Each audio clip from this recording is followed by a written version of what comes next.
My name is Leonard Rowe from Atlanta, Georgia.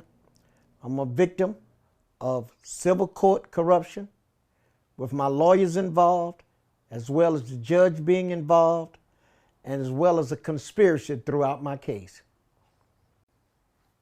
Okay. I met Michael Jackson back in 1979 when he made his first huge album called Off the Wall. I promoted his national world tour, America leg, and some dates overseas that year. It was a very good year for us. Michael became, as you know, a huge superstar. Right before he died in January of 2009, he asked me to come back and work with him on his London tour, the dates he was preparing for in London. So I moved to California. I went out to California in January, and I stayed out there with him up until he died. I saw then how lawless America was. Michael Jackson was murdered. He was killed. His death is clouded with conspiracy.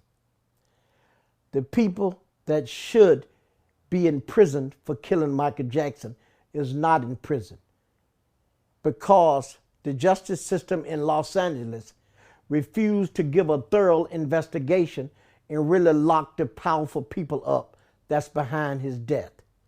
Michael Jackson was a dear friend of mine. He was a person that I loved dearly. I owe him a great deed of thanks for what he have done for me, and he have done for so many millions of people.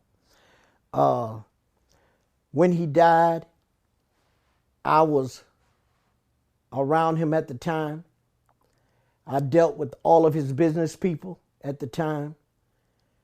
But I noticed something after he passed, and that was no investigator came and requested to talk to me.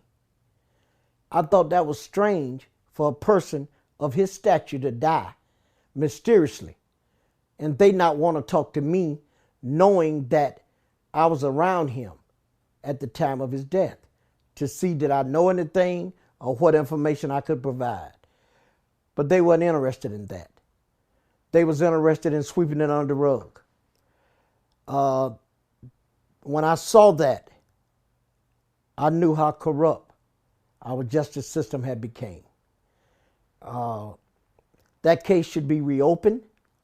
It should be fully investigated. And the people that's responsible for taking Michael Jackson's life should be prosecuted to the full extent of the law. They're walking around every day, profiting from his death, taking money away from his family and his children with the help of a phony will, a will that's fake, and saying that they are looking out for his family. But all of this is so phony. So I would just like to say this now, since we're doing this for Lawless of America, that Michael Jackson was murdered. And I hope in some small way this film could bring about an investigation of what really happened to Michael Jackson. Thank you so much.